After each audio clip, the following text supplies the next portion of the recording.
انسان کا شرف، اس کی عزت اور اس کا وقار علم ہے۔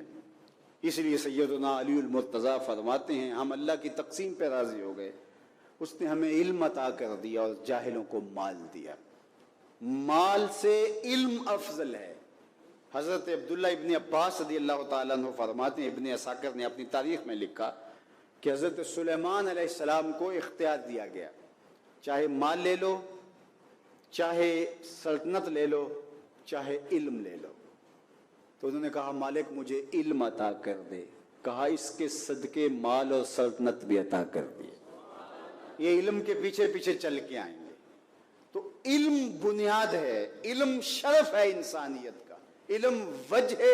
عزت ہے۔ اس لیے علم حاصل کرنا یہ زندگی کی خوبصورتی ہے، اور ہم تو جس دین سے تعلق رکھتے ہیں اس دین کا آغاز ہی اقرا سے ہوتا ہے، اور ہمیں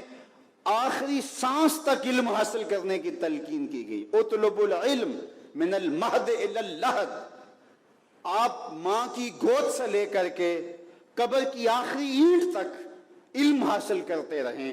اور اس کے لیے سنگلاخ پہاڑوں کا سفر بھی کرنا پڑے، صعوبتیں بھی سہنی پڑے۔ بلکہ فرمایا اطلب العلم ولو بالسین، اگر تمہیں چین بھی جانا پڑے تو علم تلاش کرنے کے لیے وہاں بھی جا پہنچو، راستوں کی مشقتیں سہو، تکلیفیں سہو، لیکن علم کشید کر کے لاؤ۔ یہ مومن کا گم شدہ خزانہ ہے۔ اگر کسی شخص کو ڈاکٹر یہ بتا دیں کہ تیری طبی صورتحال یہ بتا رہی ہے کہ تیرے پاس زندگی کی چند سانسیں باقی ہیں، آج ڈاکٹر کہہ دیتے ہیں کہ اس کی مریض کی خدمت کر لو، کینسر اس سٹیج پہ پہنچ گیا کہ اب بچنے کی کوئی امید باقی نہیں رہی، مریض کو بھی بتا دیا جاتا ہے کہ اب اللہ اللہ کرنے کی کوئی امید باقی نہیں رہی، مریض کو بھی بتا دیا جاتا ہے کہ اب اللہ اللہ کر لو، رب کو راضی کر لو، اب زندگی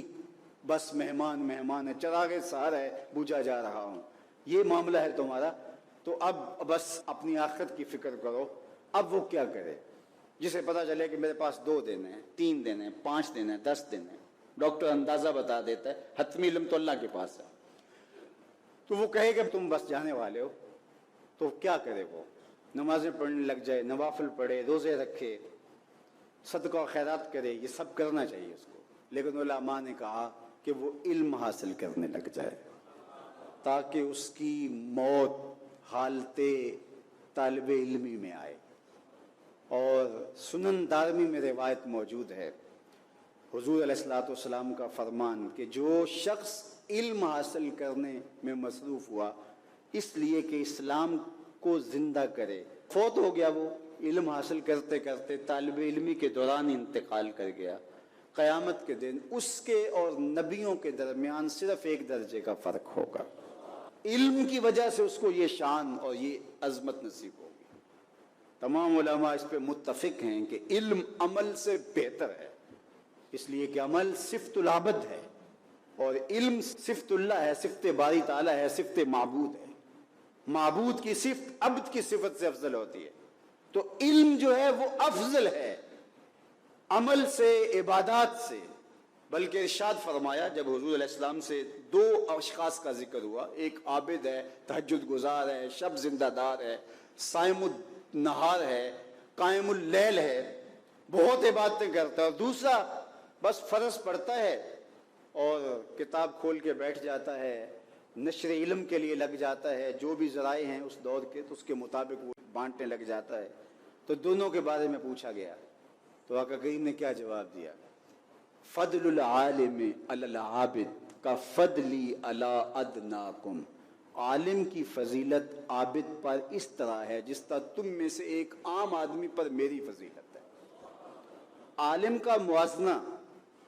جاہل سے یہاں نہیں ہو رہا کہ جو مطلق جاہل ہے اور ایسا جاہل کہ جو عمل سے بھی خالی ہے، عالم کا مقابلہ یہاں بدکار سے نہیں ہو رہا، عالم کا مقابلہ یہاں کافر سے نہیں ہو رہا، تہجد گزار سے،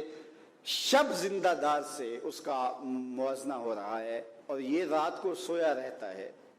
لیکن دن کو نشر علم کرتا ہے، اور دوسرا راتوں کو بھی جاگتا ہے، دن کو بھی روزے رکھتا ہے، عبادات، ذکر، اذکار، تسبیح و تحلیل،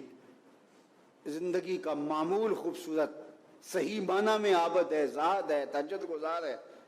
اتنا فرق ہے. ایک روایت میں یہ ہے کہ جس طرح 14ویں رات کے چمکتے ہوئے چاند کی فضیلت ستاروں پہ ہوتی ہے،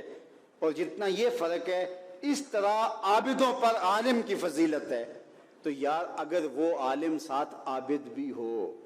وہ عالم ساتھ تہجد گزار بھی ہو، شب زندہ دار بھی ہو، تو پھر اس کے درجے کتنے بلند ہوں گے. اس لیے فرمایا کہ صبح اس حال میں کر کہ تو عالم ہو یا طالب علم ہو یا علماء کی باتیں سننے والا ہو یا علماء سے محبت کرنے والا ہو. اور فرمایا وَلَا تَكُنْ خَامِسًا، پانچواں نہ بننا. پانچواں بنا تو ہلاک ہو جائے گا. اب میں اور آپ دیکھیں کہ ہم ان میں سے کس زمرے میں آتے ہیں. تو کہا یا خود عالم بن جا، یا علم سیکھنے والا بن جا، یا علماء کی بات سننے والا بن جا، یا ان کے ساتھ محبت کرنے والا بن جا. وَلَا تَكُنْ خَامِسًا، پانچواں نہ بننا.